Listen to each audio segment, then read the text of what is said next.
يا هلا فيكم متابعيني. شوربة عدس المطاعم سهلة. حطيت زيت، حطيت بصل، قطعوا كل شيء كبير عادي، بعدين بينخلط. شوحت البصل شي بسيط، حطيت فوقه جزر، وحطيت زبدة عشان يعطي كذي طعم حلو. بعدين حطيت بطاط،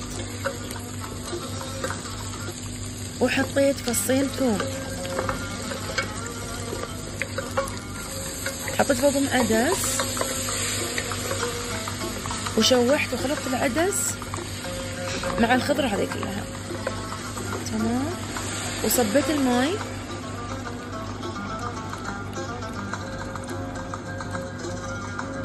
وحطيت كمون وملح، وغطيته نص ساعة عشان الشوربة تستوي، العدس والخضار يستوون.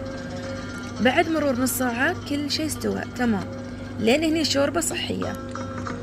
استخدمت الهاند بلندر، اللي ما عنده هذه الآلة تقدرون عندك الخلاط. على فكرة أنا حطيت قرشة كركم لما استخدمت، قبل لا استخدم هذا الجهاز. حطيت سر النكهة الزبدة. نعم زبدة، حطوا 4 5 كذي، صارت مو صحية، تعطي نكهة وايد حلوة ولذيذة.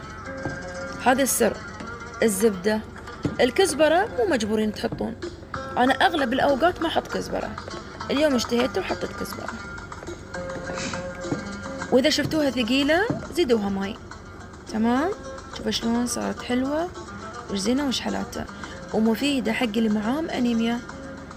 وكذي شوربتنا خلصت. هذا كله من إيدي. تسلم إيدك عاشا.